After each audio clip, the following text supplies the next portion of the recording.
Halo, selamat malam rekan-rekan dari Bara Digital Ministry yang saya kasihi. Kembali bersama dengan saya Feby dan malam hari ini kita akan belajar bersama-sama tentunya kebenaran firman Tuhan yang menjadi dasar.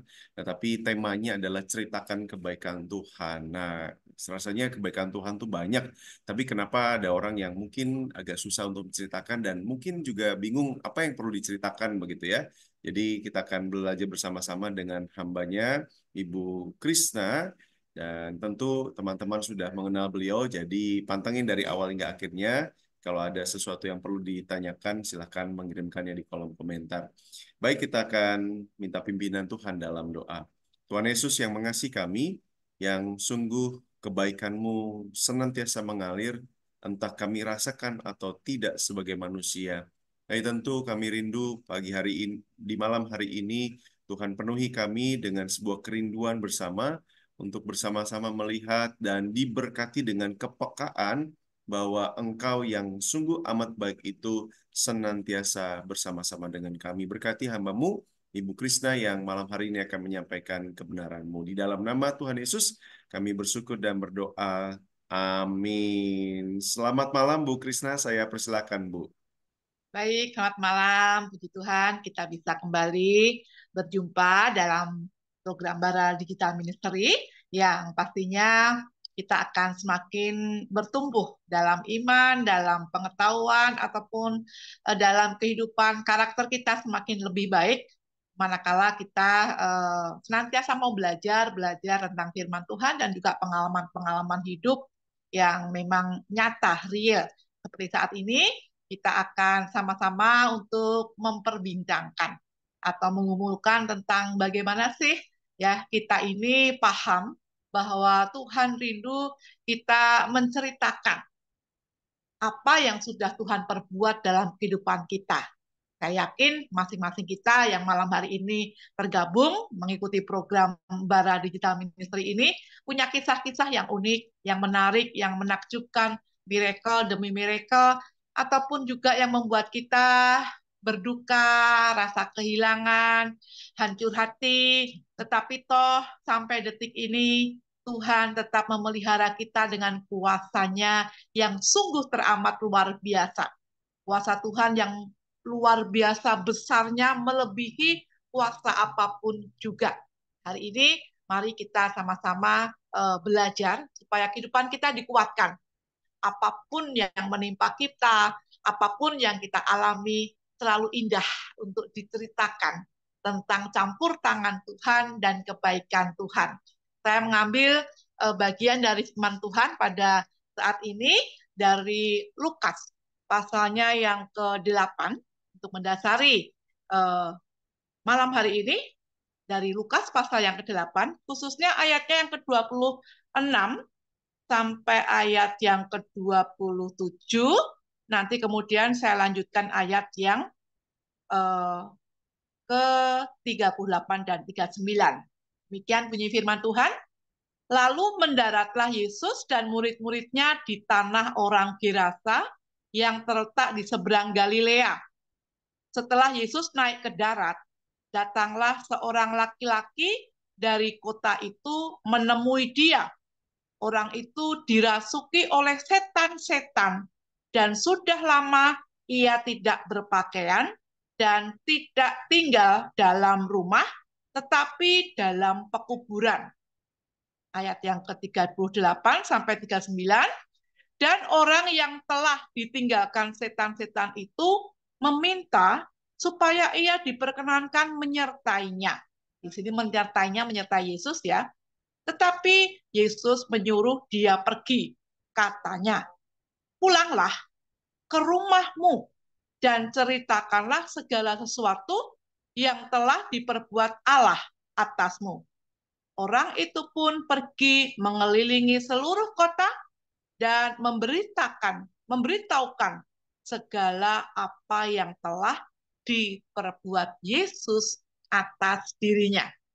Ya, tentu seberapa dari kita sudah paham dari perikop ini ya, perikop Lukas pasal 8 ini, khususnya ayat 26 sampai ke 39 kalau kita baca keseluruhan, itu tentang Yesus mengusir roh jahat dari orang Gerasa. Ya, seorang laki-laki kerasukan roh jahat. Tadi diceritakan di ayat yang 26 sampai dengan yang ke-27, orang itu kerasukan setan dan hidupnya di pekuburan dan dia nggak pakai baju. Dia telanjang, dia hidup di kuburan, waduh kacau gitu ya, sering teriak-teriak gitu ya. Dan ketika Yesus menjumpai laki-laki yang kerasukan setan ini, Yesus menyembuhkan.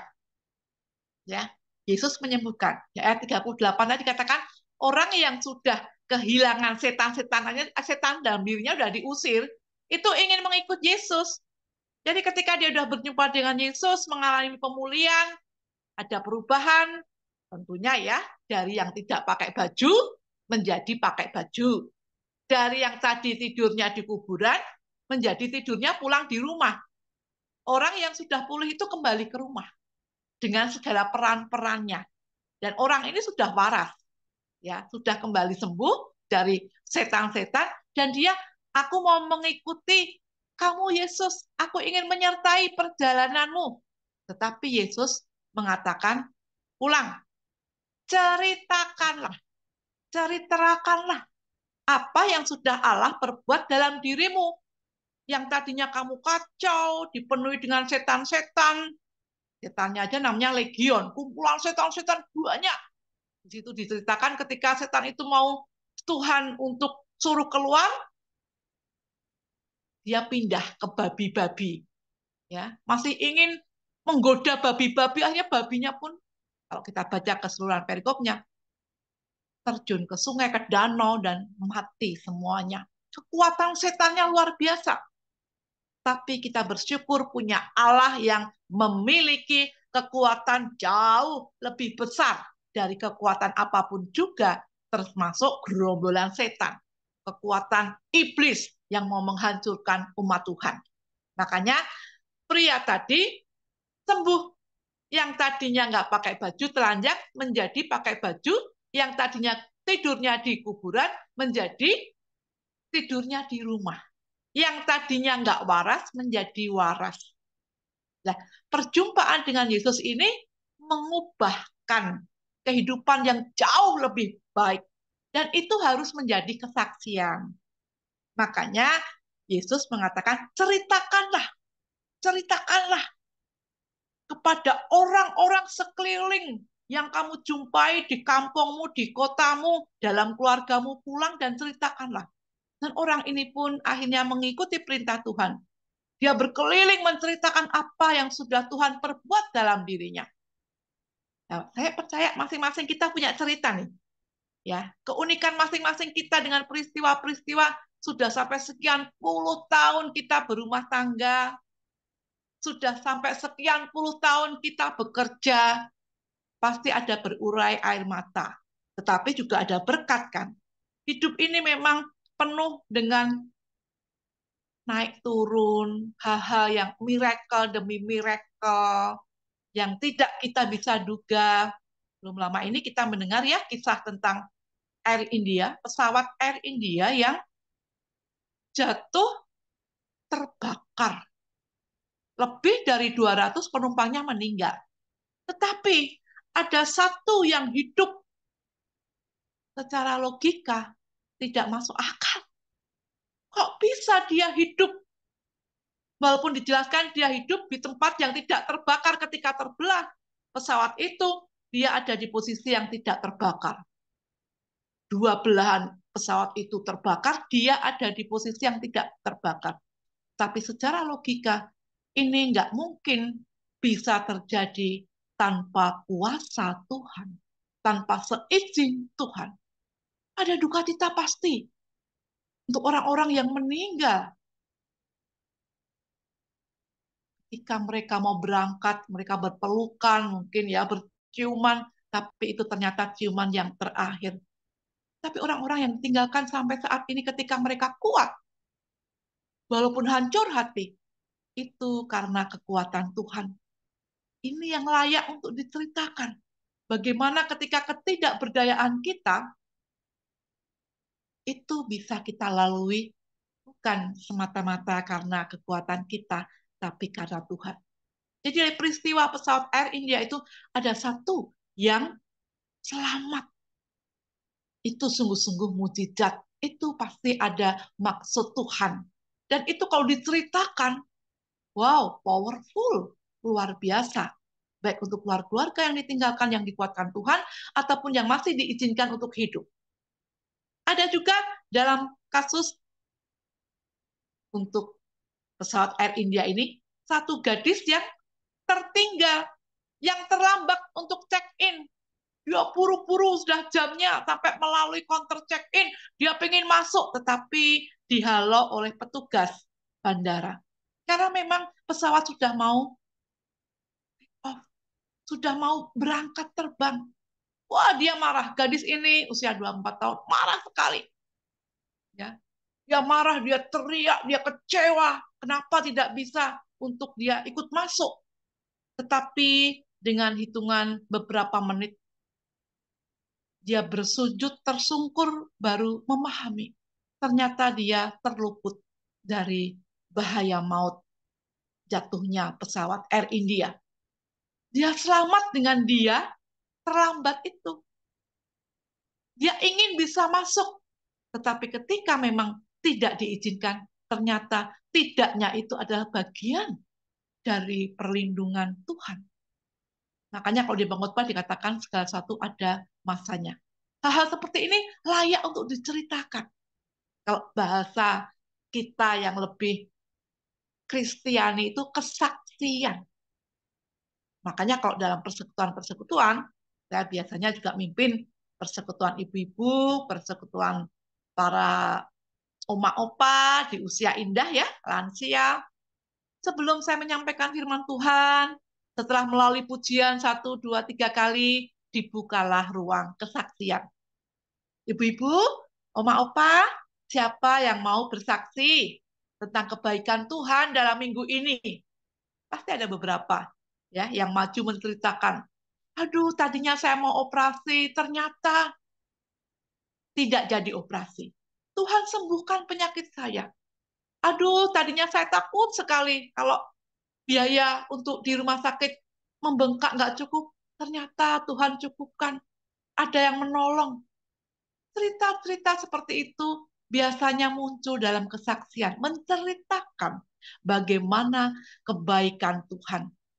Tetapi mari kita belajar, kebaikan Tuhan bukan hanya dikala kita beroleh berkat-berkat, tapi dikala kita pun terpuruk, hancur hati, sedih, tapi bisa melaluinya, mungkin dengan deraian air mata, dengan kelelahan hati kita, tetapi Tuhan memberikan kesegaran, kekuatan, energi yang baru, sehingga kita tetap boleh menjalani day to day, hari-hari kita.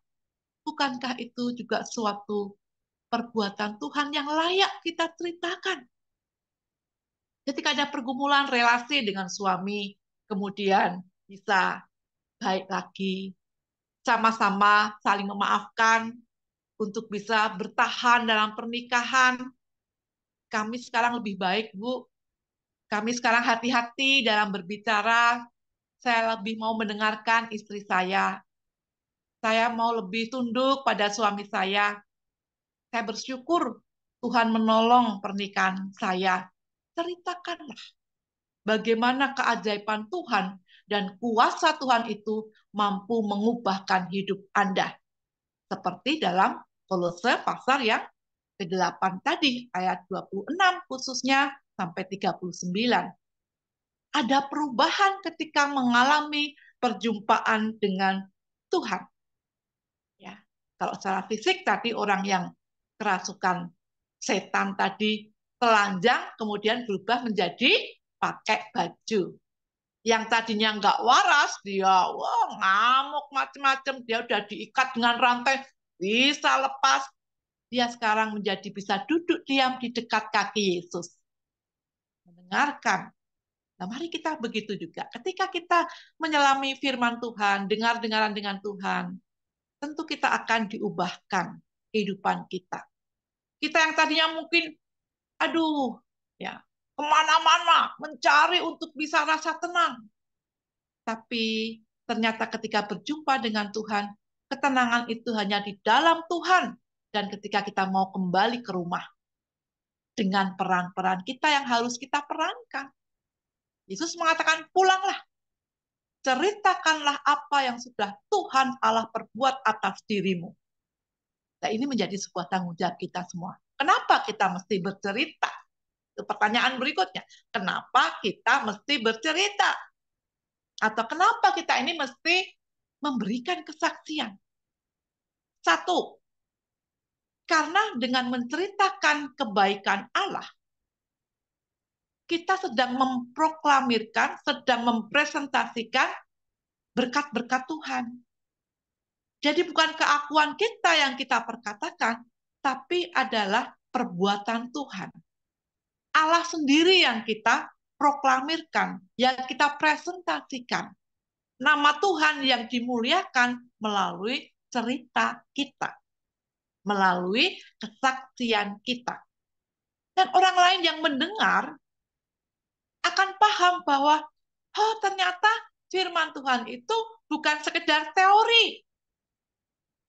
Firman Tuhan itu benar-benar nyata, hidup.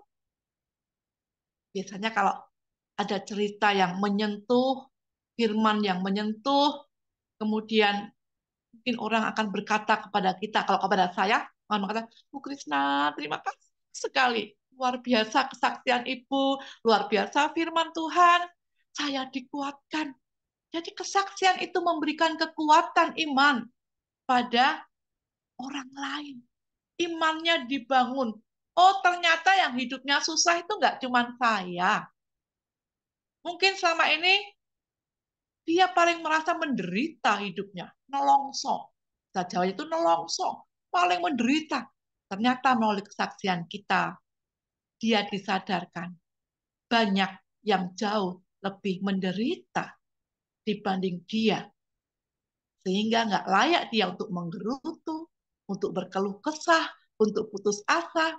Tetapi dia harus melibatkan Tuhan, tetap mampu bersyukur, mengandalkan kekuatan dan kuasa dari Tuhan yang begitu besar melampaui kuasa apapun juga.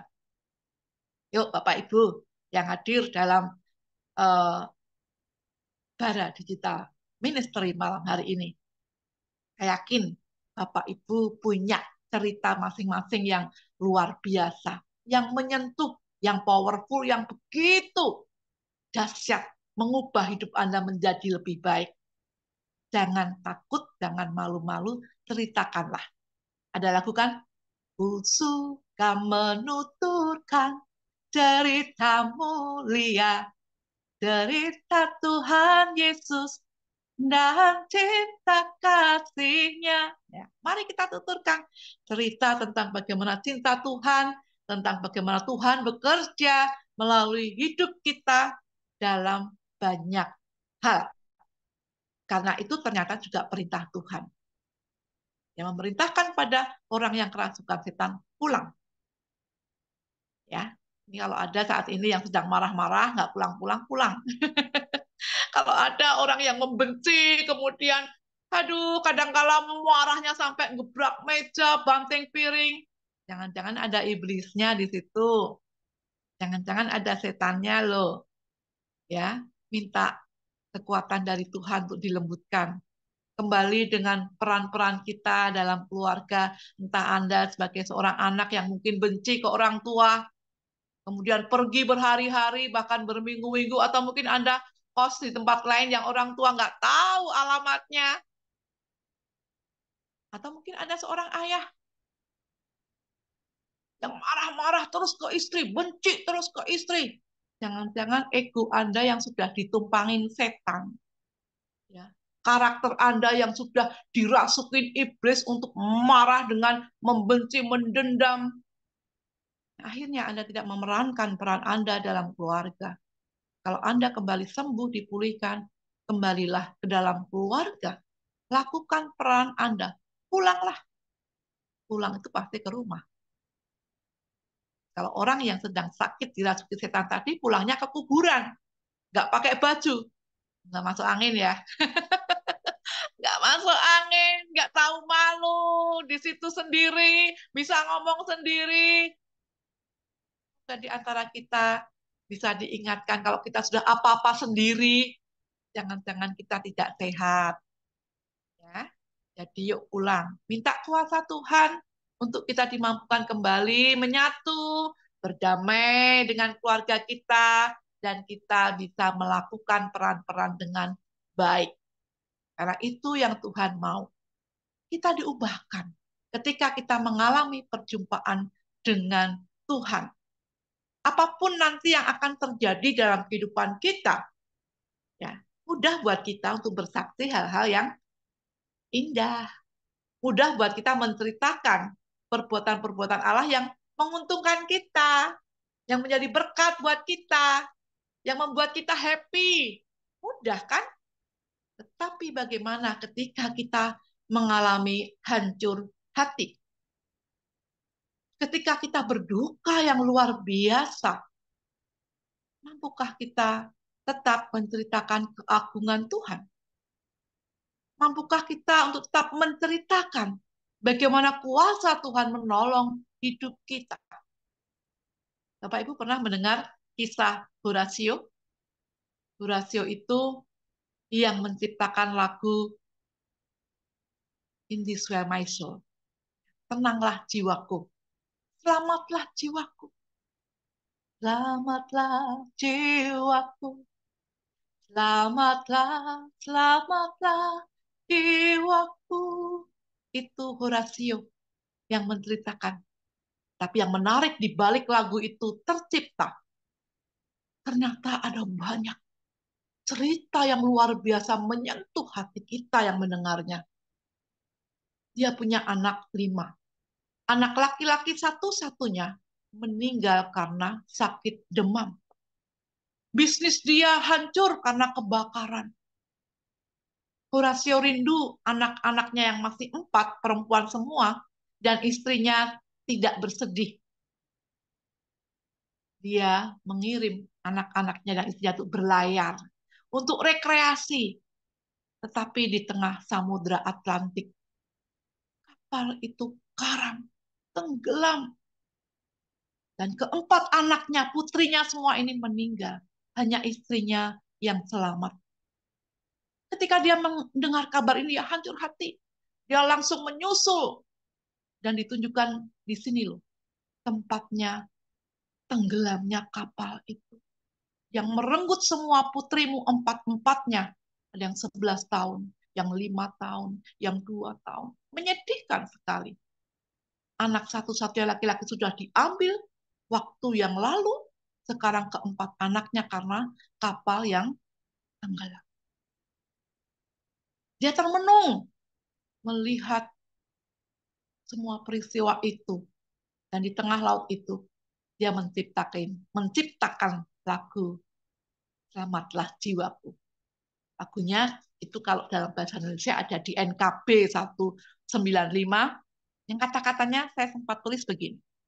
Kendati hidupku tentram dan senang, dan walau derita penuh, Engkau mengajarku bersaksi tegas, selamatlah, selamatlah jiwaku, selamatlah jiwaku, selamatlah, selamatlah jiwaku.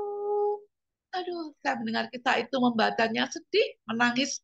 Tetapi Horatio bisa mengatakan harus tegas bersaksi.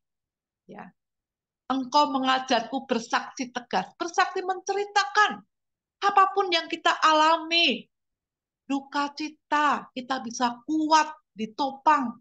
Dia mengatakan selamatlah jiwaku. Oke, anak-anak saya 5 orangnya boleh secara fisik meninggal, tetapi jiwanya akan tenang di surga bersama Tuhan. Jiwanya selamat karena Tuhanlah perlindungan yang luar biasa.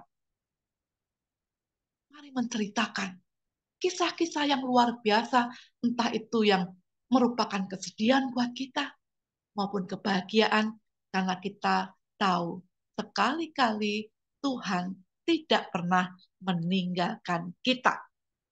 Semoga firman Tuhan sharing kita pada malam hari ini dengan tema ceritakanlah perbuatan baik Allah bisa menginspirasi kita, menguatkan kita, dan membuat kita semakin tetap menaruh harapan kepada Tuhan. Amin. Baik, amin. Terima kasih Bu Krisna buat sharing malam hari ini. Tentu juga ketika tadi mengupas di bagian kisah orang yang kerasukan di Gerasa ini menarik dan menimbulkan sebuah tanda tanya sebenarnya Bu dalam dalam waktu saya mendengarkan. Ini mungkin kalau saya rangkum pertanyaannya nggak apa-apa ya Bu, karena tadi Tidak wah apa-apa. ini iya ya. Jadi mungkin biasanya jawabannya juga biasanya langsung berentetan. Nah kan kalau dalam tanda kutip memang ada juga yang bisa mengalami hal yang serupa begitu ya, kerasukan dan sebagainya. Tapi kan ada teman-teman atau pada umumnya orang di zaman modern ini juga ya, mungkin tidak kerasukan dalam konteks seperti setan Oh, begitu sehat ya, ya. Bu. Ya, jadi nah apakah juga kalau di zaman modern itu masih ada belenggu atau keterikatan-keterikatan keterikatan yang selama ini juga Ibu ketahui atau Ibu menangani gitu ya, sehingga itu yang membuat orang sulit untuk menapaki kehidupan secara biasa atau bahkan di dalam Tuhan gitu juga ada mungkin percaya Tuhan Yesus tapi kok ada sesuatu yang ya saya nggak tahu, misalnya contohnya keterikatan terhadap apapun juga gitu ya. Nah, itu kan juga menimbulkan satu bagian daripada, oh, kenapa saya nggak mau menceritakan? Karena memang saya nggak sempurna. Saya takut karena ada kelemahan gitu ya. Jadi kan, wah jangan-jangan memang harus disembuhkan dulu, baru cerita, baru menceritakan seperti orang Gerasa ini. Nah, jangan-jangan itu terjadi dalam kehidupan banyak orang gitu ya Bu ya, sehingga eh, kalau dalam konteks kasus-kasus yang mungkin Ibu pernah tangani juga boleh menolong hal itu Bu. Silakan Bu. Ya, ya, oke, oke. Ya, memang keterikatan dalam dunia saat ini tidak selalu dalam roh-roh jahat atau yang kerasukan setan secara harafiah yang kita pahami atau seperti kisah di eh, orang yang di Gerasa ini. Tetapi banyak kan keterikatan pornografi, keterikatan seks bebas. Udah tahu bahwa itu tuh nggak boleh gitu ya. Cara firman Tuhan udah jelas lah, nggak boleh berzina gitu ya, nggak boleh untuk melakukan seks bebas dengan semuanya sendiri kemana-mana dengan siapa aja, ayo gitu ya, atau pornografi yang dilihat terus-menerus berjam-jam. Tetapi dia nggak bisa lepas atau mungkin memang belum mau lepas. Dia masih pengen menikmati. Nah ini yang dosa ini membuat dia tidak bisa leluasa berani untuk bersaksi. Nah apakah harus pulih dulu? Ya, ya, kalau memang bisa seperti kisah yang orang dirasa ini pulih menceritakan, tentu itu baik. Tetapi ada juga seringkali kan dalam sharing-sharing, Bu saya ini masih suka nempeleng istri. Saya ini nek marah, ini kan keterikatan kemarahan ya. Saya ini kalau marah bisa nyeret istri saya masuk kamar mandi. Itu ada yang dia belum sembuh, tapi bisa menceritakan dalam sebuah komunitas yang memang itu lebih kelompok kecil ya. Gitu ya. Dan dia mengakui belum bisa itu. Karena apa? Dia betul-betul waktu kecil diperlakukan seperti itu oleh ayah dan ibunya. Jadi sekarang kalau istrinya misalnya kesannya membalas yang tidak sesuai dengan keinginan dia, langsung dia, kamu ngomong apa? Tuh, ulangi, seret, pukulin, pukulin. Karena dia masih kepahitan, keterikatan dengan luka masa lalu, ya, dan dia nggak pernah tahu bagaimana cara untuk melepaskan itu. Datang ke Tuhan, harusnya kan akui, Tuhan saya sakit hati, dan saya nggak mau ini terjadi dalam pernikahan saya. Saya tadi sudah mukul istri saya, nanti berpola lagi seperti itu. Kalau dia nggak sungguh-sungguh, tolong ingetin saya ketika marah. Selalu pengennya, makanya mestinya dia berdamai dengan masa lalu. Datang orang tua ngomong, saya dulu sakit hati sama papa loh. Papa itu pernah ngunci saya di kamar mandi. Saya pulang sekolah baik-baik mau nanya cuman makanannya apa, mama langsung pukulin saya. Enak aja minta makanan dari tadi kita juga susah kerja-kerja belum mintakan kamu pulang sekolah. Lah, misalnya ada yang kayak gitu menceritakan ke saya. Jadi dia memendam begitu lama kebencian itu. Harusnya datang, minta kekuatan Tuhan, temui orang tua, katakan dia sakit hati, tetapi dia mau ngambil keputusan mengampuni, supaya tidak terjadi ke anak istrinya. Jadi, bisa belum sembuh, dia bisa menceritakan, bisa setelah sembuh, kemudian menceritakan, dia nunggu timingnya yang tepat. Nah, ini masing-masing orang berbeda ya, kita harus hargai. Begitu.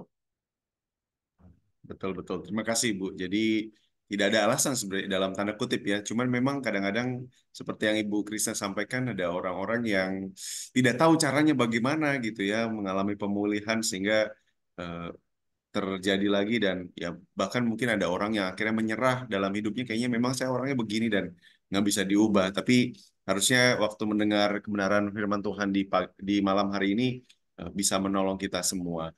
Nah, apakah ini juga yang tadi ya misalnya trauma masa lalu sehingga orang ngerasa bahwa eh, segan atau malu gitu ya Bu menceritakan kebaikan Tuhan padahal rasanya seperti yang Ibu sampaikan ini panggilan iman gitu, panggilan hidup kita karena kita sudah dibebaskan oleh Tuhan.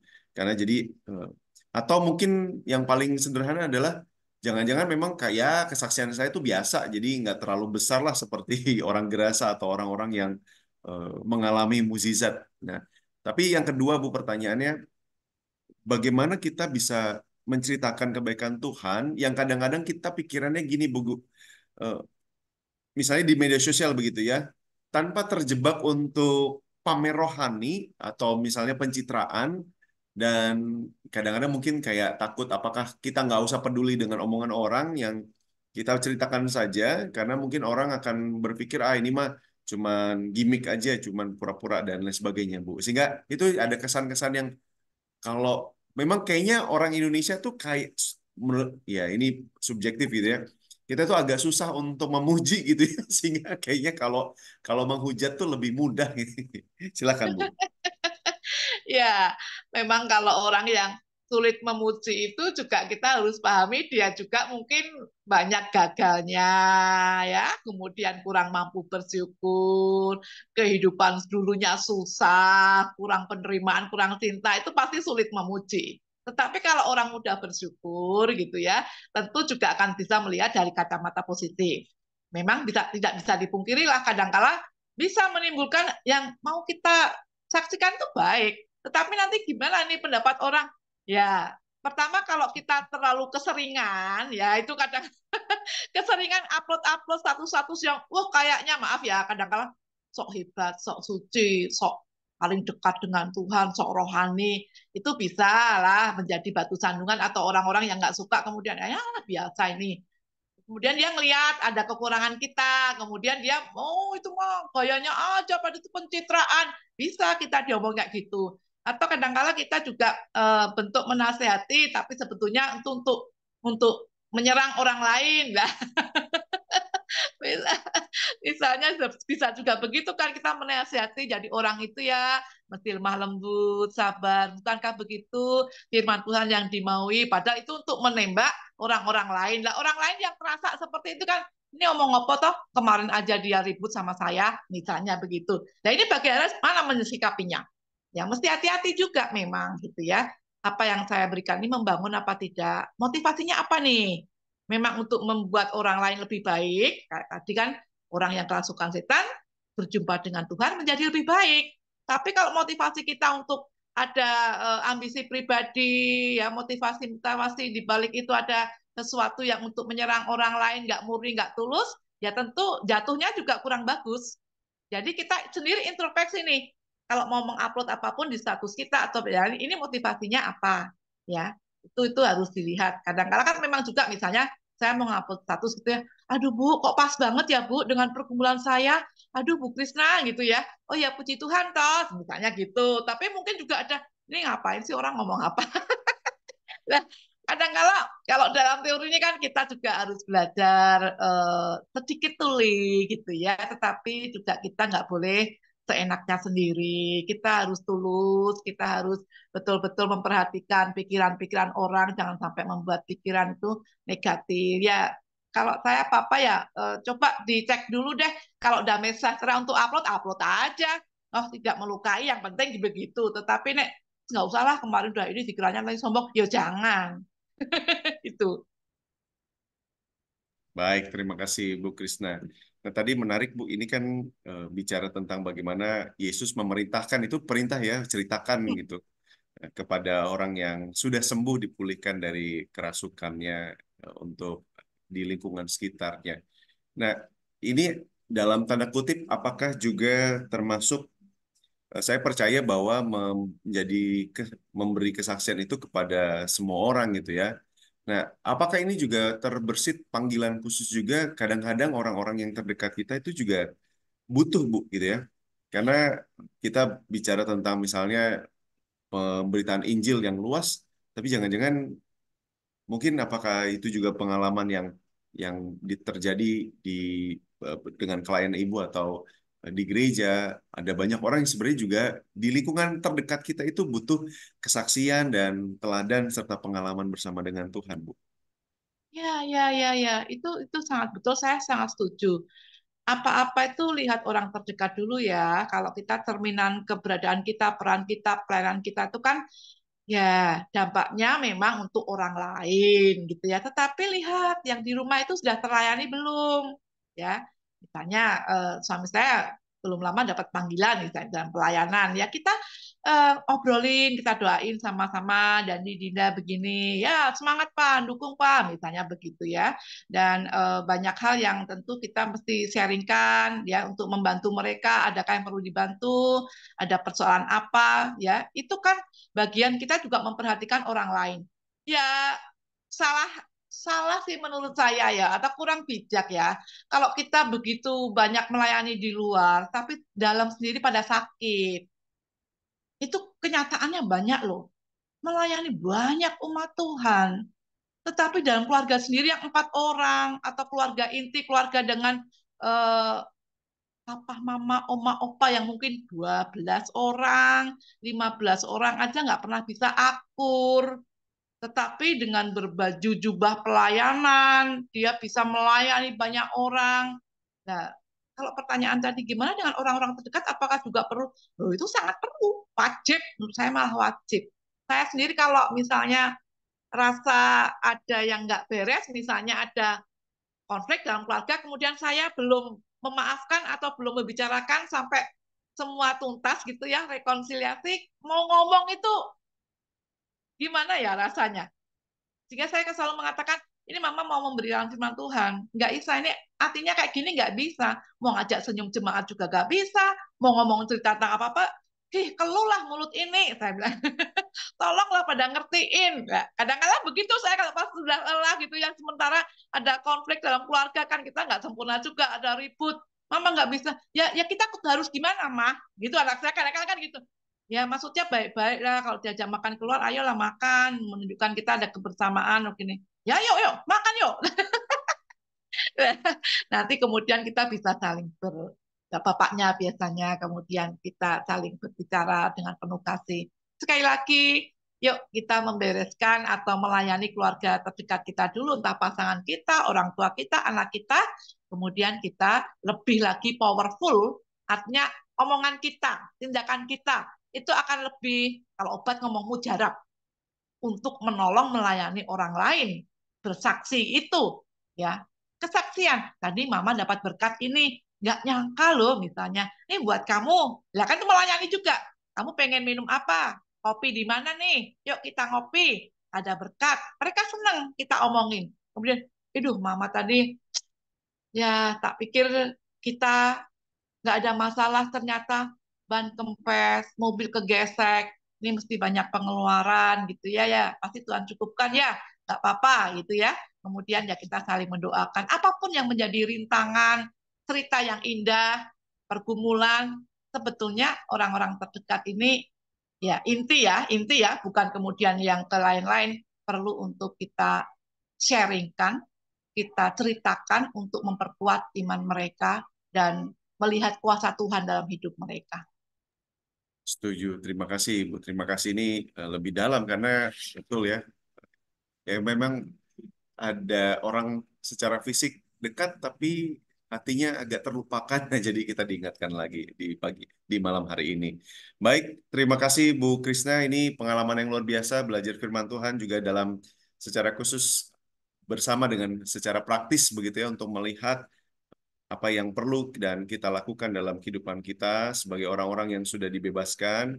Buat teman-teman yang merasa ada keterikatan, ada sesuatu yang membelenggu dan kayaknya susah untuk keluar dan dari kebiasaan dari keterikatan itu, ini momen yang tepat untuk bersama-sama menyerahkan diri seperti yang tadi Bu Krisna sampaikan, bisa cari konselor, hamba Tuhan, ke gereja dan bicara dan pasti Tuhan menolong di setiap teman-teman semua. Saya persilakan kalau ada closing statement dari Bu Krisna dan menolong kita juga Bu untuk terakhir menutup dalam doa. Baik. Ya, Bapak Ibu, saudara semua yang ikut dalam program Bara di Jalan Ministry pada malam hari ini, dengan kisah ataupun materi ceritakanlah perbuatan Tuhan, jangan takut. Ya. Jangan takut menjalani hidup ini karena ada kuasa Tuhan yang luar biasa yang akan menolong Bapak Ibu Saudara. Ya, yang penting Anda mau terbuka kepada Tuhan, mau diubahkan lebih baik lagi, dan Anda akan merasakan kuasa itu. Ketika ada kuasa yang kita rasakan, jangan sungkan. Jangan sungkan untuk menceritakan, berbagi tentang cerita indah, cerita apapun yang Tuhan taruh dalam kehidupan kita. Karena fungsinya pertama, satu, menunjukkan Anda hidupnya diberkati. Yang kedua, mungkin juga akan mengubahkan orang lain yang merasa diberkati untuk lebih dekat dan mengandalkan Tuhan. Mari kita berdoa. Kami bersyukur Tuhan, malam hari ini kami diingatkan bahwa Tuhan memiliki kuasa yang sangat besar, melebihi kuasa apapun juga, yang mampu untuk menolong kehidupan kami. Sehingga kami punya modal, punya bahan untuk menceritakan hal-hal yang indah yang Tuhan perbuat dalam kehidupan kami. Baik itu yang membuat kami bersuka cita, ataupun ketika kami mengalami keterpurukan, kehancuran hati yang kemudian kami dikuatkan Tuhan. Engkau Allah kami yang berjanji sekali-kali tidak pernah meninggalkan kami.